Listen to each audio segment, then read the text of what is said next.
pelas palavras do Santo Evangelho. Sejam perdoados os nossos pecados. Santo anjo do Senhor, meu zeloso e guardador, se a ti me confiou a piedade divina, sempre me reges, me guarde, me governa, me ilumina. A cruz sagrada seja minha luz, não seja o dragão meu guia. Retira-te, Satanás, nunca me aconselhe coisas vãs. É mal que tu me ofereces, bebe tu mesmo dos teus venenos. Amém. Queridos irmãos e irmãs, querido diácono Bruno, aqui estamos nós, neste primeiro dia da Semana da Família, que tem como tema a vocação de ser pai. É interessante porque a liturgia de hoje nos revela Deus como Pai. E eu estava ali pensando antes da missa, e me veio assim um insight, e que é interessante, porque Deus, Pai, se fez filho para ser Pai. Porque se a gente pensar bem, Pai cuida, Pai acompanha, Pai ama, Pai educa. E Deus, que é nosso Pai, se fez filho, porque Deus se encarnou no seio da Virgem Maria. Deus se fez filho. E ao habitar entre nós, Deus foi filho. Mas como filho, cuidou de nós como Pai. Foi assim que Deus se revelou a nós, como Pai. Como é que nós sabemos que Deus é Pai? Porque Deus cuida. E o cuidado revela o amor do Pai. O cuidado revela o Pai. E é por isso que nós entendemos que Deus é amor. Deus é amor porque Deus cuida de nós. Deus é Pai porque Deus cuida de nós. Então, a primeira coisa que nós precisamos perceber é a figura de Deus. Para ser um bom pai, ou para viver a vocação de pai, mas também a gente pode dizer aqui, de ser uma boa mãe, de viver a vocação de mãe, é preciso primeiro observar a Deus. Olhar para o Senhor, contemplar a Deus, porque é com Ele que se aprende. Não se aprende a ser pai e nem se aprende a ser mãe olhando para os modelos que a gente tem na terra. Não, porque nós somos frágeis e imperfeitos. Mas nós olhamos para Deus. Agora, padre, como é que eu olho para Deus? A gente vai lá na primeira leitura de hoje. Olha, a liturgia de hoje veio a calhar com o tema. A primeira leitura de hoje diz que o profeta Elias subiu no monte, e lá no monte ele reconheceu Deus. O que é o monte? O monte é o lugar do encontro com Deus. E lá no monte tinha uma caverna, aonde entrou o profeta Elias e ficou na caverna. E o que é a caverna? É o lugar da intimidade com Deus. Uma coisa é eu estar no monte. E no monte a gente vem todo final de semana, não é? A gente senta aqui no banco todo final de semana no monte. Mas nem todo mundo vai no lugar da intimidade. Nem todo mundo vai na capela. Nem todo mundo vai na caverna, na intimidade do monte. Elias entrou na caverna, e na caverna Elias reconheceu Deus. E aí nós entendemos por que alguém que está à frente de uma família, do pai, da figura do pai, que aqui estamos refletindo, precisa estar na intimidade com Deus. Quando Elias estava lá na caverna, passou primeiro um vento impetuoso. E vento impetuoso é o que derruba tudo. É aquele vento que vem derrubando tudo. Esse vento que teve esses dias aí, lembra? Há algum tempo atrás, olha, vai ventar bastante e não sei o quê. E ventou mesmo. É o vento que vem e destrói, que causa desordem. E Elias viu que nesse vento não está Deus. Porque Deus não causa desordem. Deus não desordena nada. Deus não derruba nada. Deus não causa tribulação. Depois vem um terremoto. O que é o terremoto? É um abalo sísmico, não é?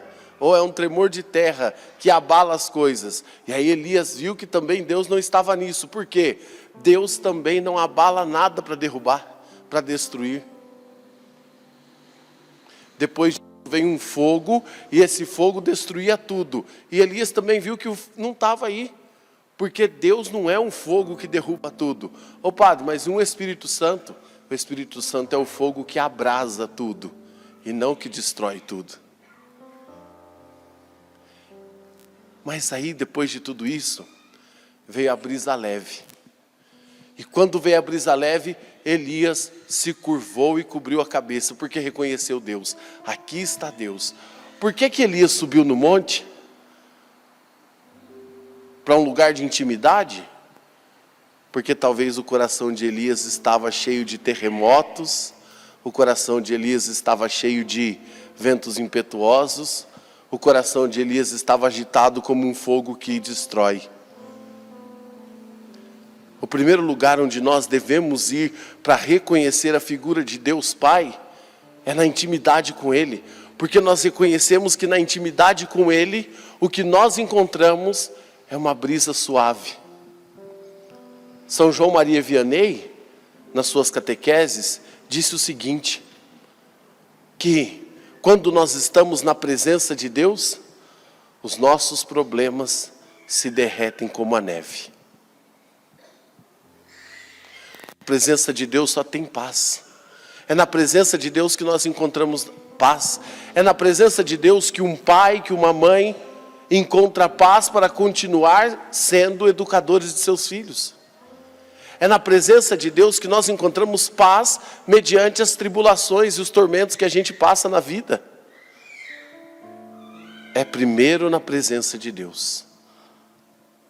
Então, queridos, a primeira coisa para a gente reconhecer a paternidade de Deus e a vocação de ser pai, é nós olharmos para Deus, que nos ensina que ser pai é estar com Ele. Porque só Ele é que tem a essência da vocação paterna. Mas isso serve também para a nossa vida, porque a gente tem que ir encaixando as duas coisas. Olha, está atribulado? Seu coração está agitado? As coisas parecem que não vão para frente? Parece que você não tem conseguido caminhar? Parece que as coisas não vão para cima? Você não tem conseguido resolver certas coisas? Seu coração está agitado? Você não tem que procurar outras coisas. Procure Deus na sua intimidade. Porque Deus Pai vai cuidar de você. Deus Pai vai cuidar. De tal modo que perto de Deus nossos problemas se derretem. Mas também nós encontramos a figura do Pai no Evangelho de hoje. Jesus está com seus discípulos na distribuição dos pães. Depois da multiplicação, ele está ali na distribuição dos pães, como dentro de casa, não é? Dentro de casa, na hora da refeição, todo mundo se alimenta, né? Tem hora que a gente briga, né? Para um comer menos, não vai comer esse aqui que tem mais gente para comer, não é assim? Deixa um pouquinho para o seu irmão, né? Tem aquela briguinha ali, aquela discussãozinha, né? Hoje eu não vou contar para vocês, porque seria... Mas a minha madrinha quase me bateu hoje por causa de doce, gente. Pensa. Brincadeira, viu, madrinha? Brincadeira. Mas a gente, essa convivência, é a convivência que Jesus estava com os seus. Só que a festa acabou. Acabou a festa dos 5 pães e 2 peixes.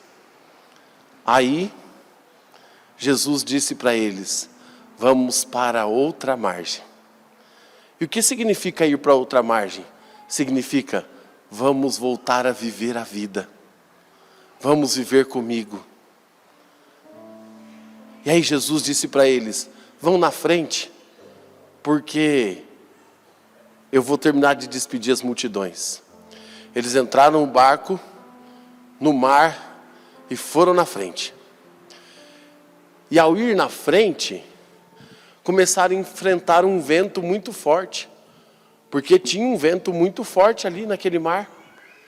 Daquele momento que eles saíram do final da tarde, diz o Evangelho, até as 3 da manhã, eles enfrentaram ventos fortes, tempestades no mar.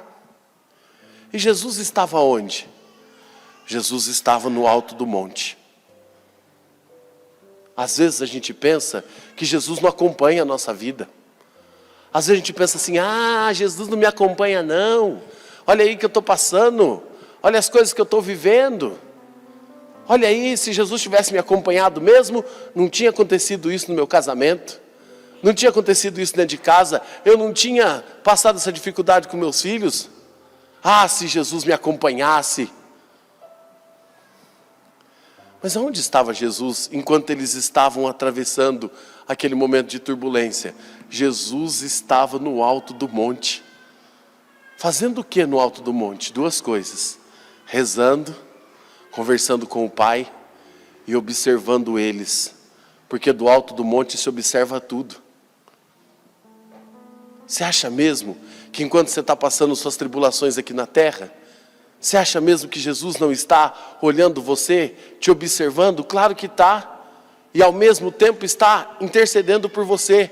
Porque quando um filho passa por tribulações, e que o pai não tem receita para dizer para ele, olha, não tem como você não passar por essa tribulação, e o pai não tem receita para dizer para ele, olha, não tem como você não passar por isso.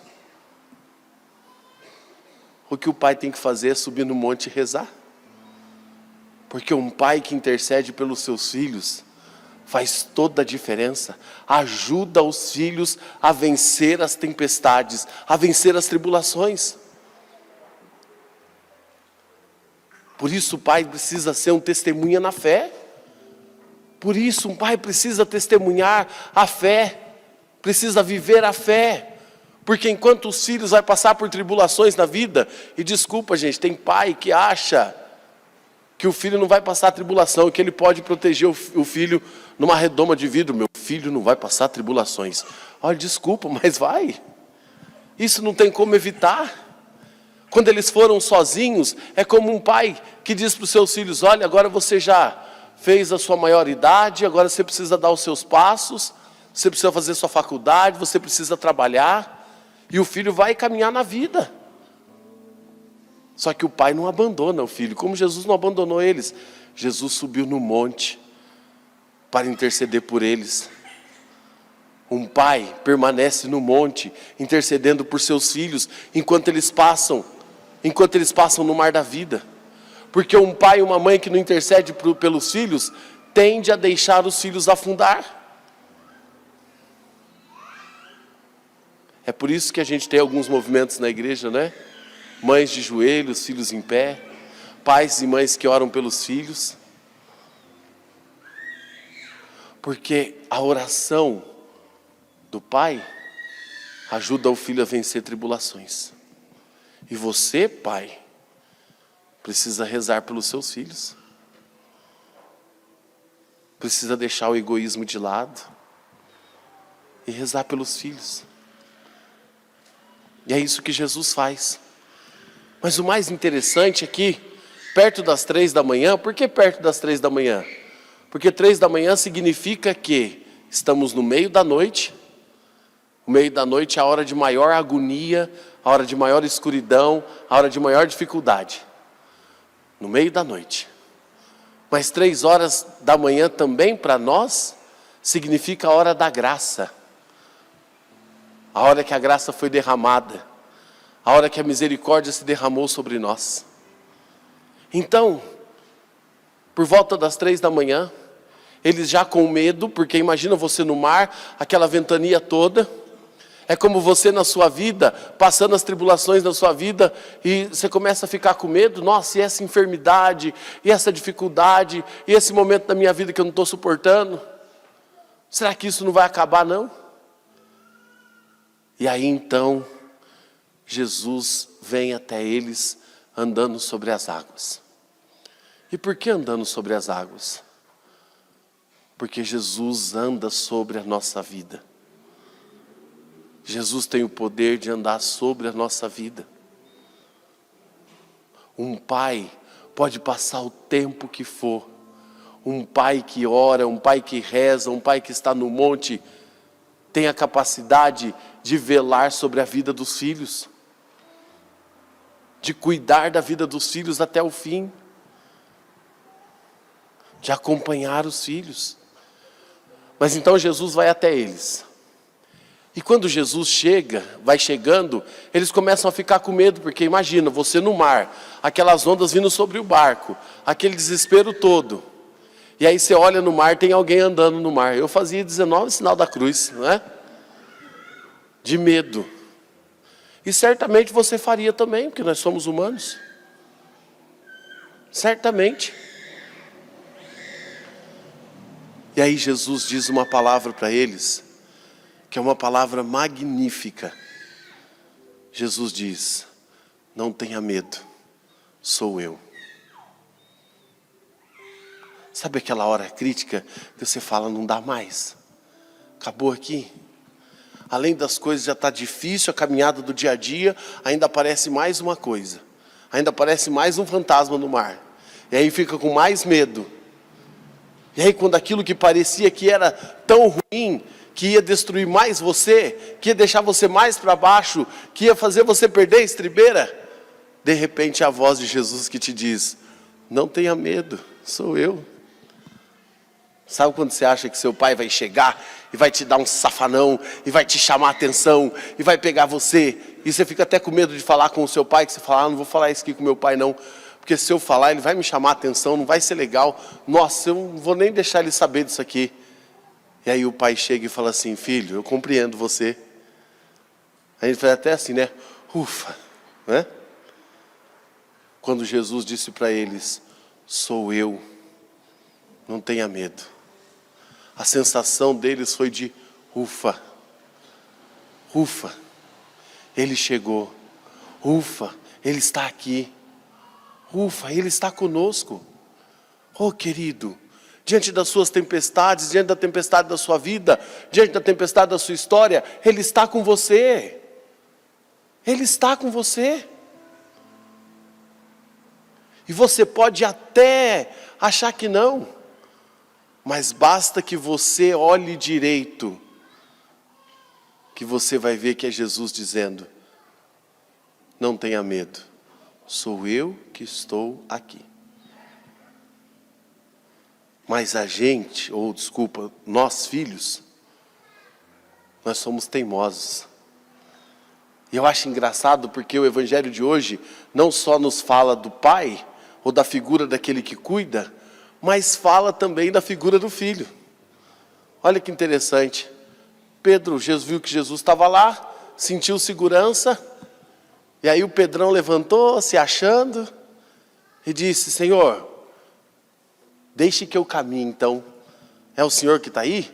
Deixa que eu vá, permita que eu vá até você. Permita que eu vá andando sobre as águas. Pedro se achava, né? Não, permita que eu vá, eu sou Pedro, não sou qualquer um, não é? Sabe o que é isso? É quando a gente fala assim para Jesus: Senhor, cuida da minha vida, mas deixa que eu resolvo do meu jeito, tá bom? É quando um pai vai chamar a atenção do filho, e o filho fala assim: pai, eu só peço que o senhor reza por mim, mas pode deixar que eu resolvo do meu jeito. O senhor não conhece muito o meu jeito, não. Deixa que eu resolvo. Eu sei o meu jeitinho de resolver. Eu sei o jeitinho de dar, né, atenção às coisas. É isso que Pedro está falando. Senhor, já que é o Senhor que está aí, deixa eu fazer do meu jeito então. Do meu jeito egoísta. E andar até o Senhor sobre as águas. Deixa eu fazer do meu jeito. Ah, Senhor, resolve isso na minha vida. Ah, Senhor, me ajuda a resolver esse problema financeiro. Ah, Senhor, me ajuda a resolver esse problema na minha casa, na minha família. Mas deixa que eu resolvo do meu jeito, tá bom, Jesus? Talvez dentro de casa você já tenha ouvido isso. Olha, intromete nisso não, que eu conheço o pessoal lá, deixa que eu dou um jeitinho para resolver com eles. Você não precisa não. Peço que você só me ajude na oração, porque no resto eu dou um jeitinho.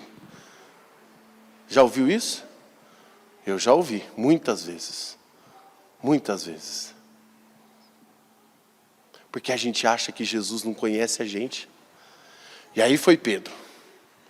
Só que Pedro esqueceu que era humano. E quando sentiu medo, por causa de vento, e a vida tem ventos, por causa de vento, Pedro afundou. E quando ele afundou, ele gritou: Jesus, salva-me! Senhor, salva-me! Como um grito de alguém que está afundando. Como um grito de um pai que às vezes precisa gritar com Jesus para poder salvar a sua família. Porque aquele pai tentou fazer do jeito dele e deu tudo errado. E aí ele precisa gritar: Senhor, salva minha família. Eu não estou conseguindo sozinho. Senhor, salva minha família. Eu te imploro. Salva aquele meu filho que está passando dificuldade. Salva aquela minha filha, Senhor, que está passando por isso. Salva a minha casa, Senhor. Como alguém que passa dificuldade e grita para o Senhor. E aí Jesus vem, pega na mão de Pedro, o salva e diz: homem de pouca fé, por que duvidastes? Jesus não estava criticando Pedro. Jesus não estava falando para Pedro: ó, Pedro, você tem pouca fé, rapaz. Que isso, tem que melhorar isso aí. Porque às vezes a gente acha que ser pai é isso, não é?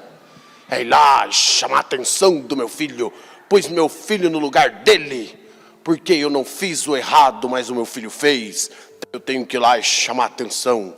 Não. Ser pai é saber dar a liberdade como Jesus deu para Pedro. Pedro, você quer resolver do seu jeito? Então vem. Como a gente fala: Jesus, eu quero, o senhor intercede por mim aí, eu peço ao Senhor, mas eu vou resolver do meu jeito, tá bom? Jesus fala assim, ó, tá bom. Porque o pai dá a liberdade para o filho. Um pai não educa o filho no método da proibição. Por que não educa o filho no método da proibição? Porque senão, gente, é uma bexiga que vai enchendo, e quando estoura, não é? Boi sonso estoura o curral, não é isso? Um pai não educa o filho em métodos de proibição, porque não vai adiantar nada. Mas um pai educa o filho. E a educação vem por meio da liberdade, de mostrar o que é certo e o que é errado. O que é certo, o que é errado é errado. E é o pai que vai mostrar o caminho. Mas se o filho quiser fazer o errado, insistir como fez Pedro, tudo que o pai pode fazer, então tá bom. Você sabe que é o errado, que eu já ensinei. Se você quer fazer o errado, ó, beleza. Mas um pai não abandona o filho nunca. Ah, meu filho fez errado, vou virar as costas para ele e nunca mais vou falar com aquele sem vergonha. Não. Um pai permanece ajudando o filho, mesmo quando o filho não merece.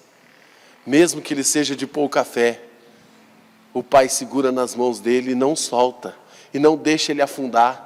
Um pai nunca vai ver um filho afundando e vai dizer: deixa para lá, deixa afundar, porque não tem jeito mesmo. Não, nunca vai fazer isso. Porque um pai não abandona os seus filhos. Foi isso que Jesus fez. Porque Pedro queria fazer do jeito dele. E na maioria das vezes, e no mundo que nós estamos vivendo hoje, todo mundo quer fazer do seu jeito. Mas nós fazemos do jeito de Deus. E do jeito de Deus é contra o vento. É pegando ventos contrários. É enfrentando tempestades. É passando por dificuldades. Mas é não ter medo. Por quê? Porque Jesus está conosco. Ser um bom pai não é ser aquele pai que tem todas as virtudes do mundo e que sabe todas as coisas do mundo e que só faz tudo certinho, não. Ser um bom pai é segurar na mão dos filhos e dizer: filho, eu estou com você até o fim. Pode passar dificuldade, pode você teimar às vezes, pode às vezes você virar as costas, pode às vezes você passar por coisas que eu falei para você que se você fosse por esse caminho ia passar, mas eu estou aqui, segurando nas tuas mãos e não solto, porque eu sou teu pai. Educar na fé, educar na vida. E é nessa liberdade que nós vivemos. Porque é só na liberdade que a gente ensina o que é amor. Senão, como é que a gente vai ensinar o que é amor? Na proibição? Quem vive proibindo os outros, desculpa gente, mas não ama. Por isso que Jesus disse: eu não vim para abolir a lei, eu vim para dar pleno cumprimento. Porque o pleno cumprimento da lei não é proibir de tudo, mas é ensinar como viver, viver, viver. Você, pai, não é para você proibir seu filho de tudo, mas é para, com a sua vida, ensinar seu filho a viver. E ensinar o filho a viver é ajudá-lo a entender que a vida tem tempos de calmaria, porque quando Jesus chegou no barco, tudo acalmou. E tempos de tempestade. Mas o mais importante é que na travessia da vida, do mar da vida, o mais importante é entender, é importante que Jesus esteja com você. Porque só Ele tem o poder de acalmar tempestades. Não tenha medo das tempestades. Tenha medo de ficar longe de Jesus. Quer ser bom pai? Quer viver a vocação de pai? Permaneça perto de Jesus. Viva com Jesus. Porque Jesus vai acalmando a sua tempestade e ajudando você a acalmar as tempestades dos seus filhos. Por fim, por falar em tempestades, tempestades são necessárias. E o padre queria terminar esta reflexão, e vai terminar, aliás, com uma história. Se você já conhece a história, faz cara de que não conhece, tá bom? Porque senão o padre decepciona. Às vezes o padre começa a contar uma história, a pessoa fica assim: nossa, essa aí eu sei. O padre já decepciona aqui na frente, né? Mas diz então que um homem, um camponês, ele estava cansado já, porque todo ano ele plantava o trigo dele, o trigo ia crescendo, de repente vinha aquela tempestade, devastava tudo, às vezes sobrava ali trigo para colher, para se alimentar, o suficiente para ele ter, mas nunca para ter a mais. Só o suficiente para ele colher, vender e ter o que comer. E aí aquele camponês começou então a ficar chateado com isso. Ele falou: nossa, esse mundo nosso está estranho, uma hora chove, uma hora faz frio, uma hora faz sol. Olha, eu vou conversar com Deus, vou pedir para Deus se eu posso tomar conta da estação climática. E aí eu vou administrar bem o clima, porque eu acho que Deus não tem muito tempo para administrar isso não. Então eu vou administrar o clima, e aí vai dar tudo certo. Aí eu vou fazer o trigo crescer, ficar bonito, e aí eu vou vender bastante. E aí o camponês foi conversar com Deus, e falou: ô Senhor, eu sei que é o Senhor que cria todas as coisas, cuida de todas as coisas, mas eu queria tomar conta do clima.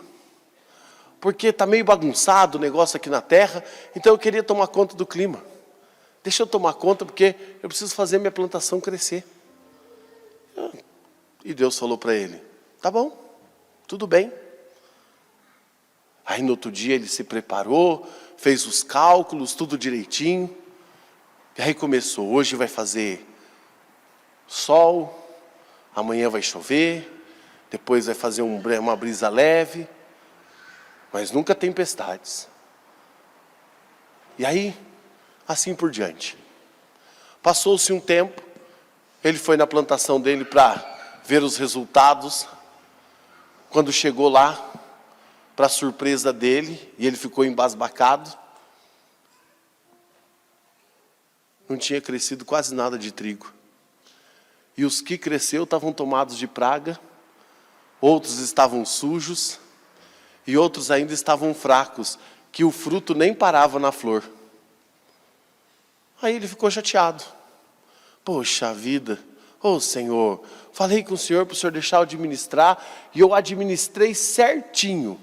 Olha, belezinha, anotei tudo no caderno aqui, calculei tudo, todas as variáveis, fiz tudo certinho.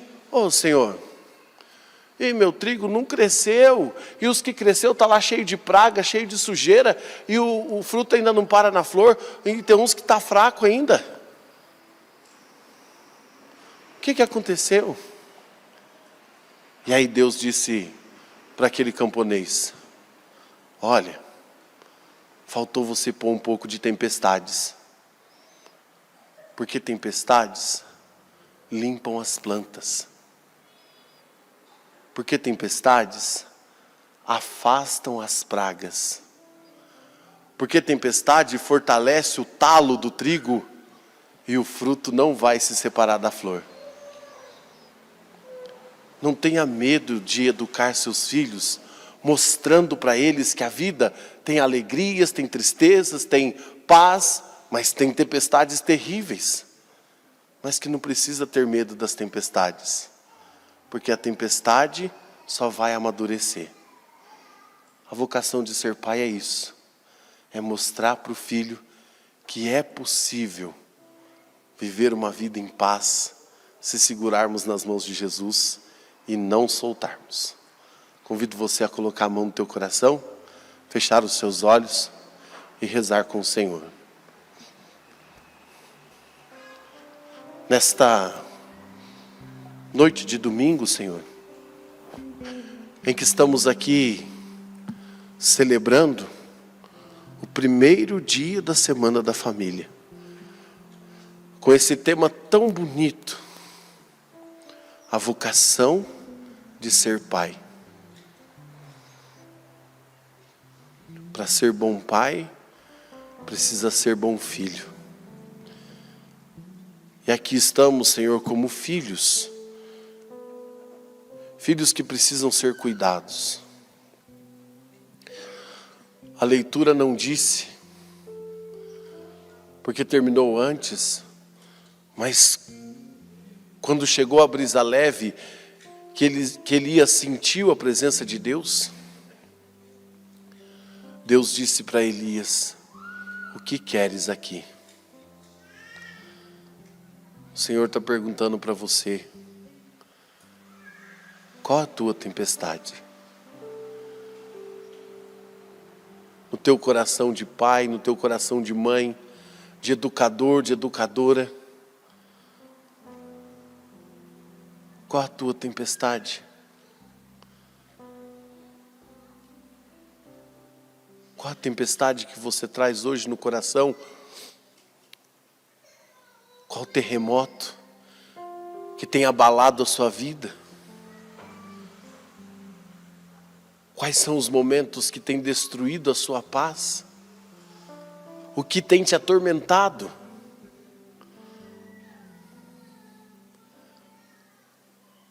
E Jesus diz para você: não tenha medo, sou eu que estou aqui. Não tenha medo de confiar a Jesus o que te atormenta. Sou eu que estou aqui, ele diz.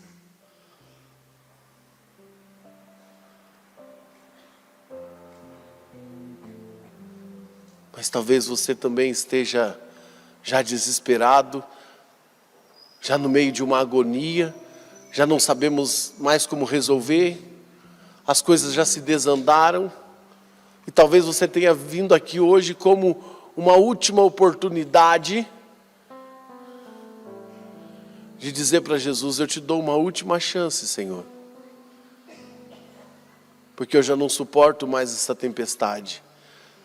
Já não suporto mais, Senhor, eu estou afundando, e sozinho eu estou afundando, Senhor, eu estou afundando, eu já não aguento mais, Senhor. talvez você esteja gritando dentro de você: Senhor, salva-me. E Jesus hoje segura nas tuas mãos, para não te deixar afundar. Segura nas mãos de Jesus e não solta. Porque Ele te mostra o caminho certo da outra margem. E se Ele está no barco, não tem tempestades. E se Ele está no barco, a tempestade acalma. E se você está com Ele, todos os nossos problemas se derretem como a neve. Obrigado, Senhor. Põe tua mão nas mãos do meu Senhor da Galileia. Põe tua mão nas mãos do meu Senhor que acalma o mar. Meu Jesus, que cuida de mim, noite e dia, sem cessar. Põe tua mão nas mãos do meu Senhor, que acalma o mar. Põe tua mão nas mãos do meu Senhor da Galileia.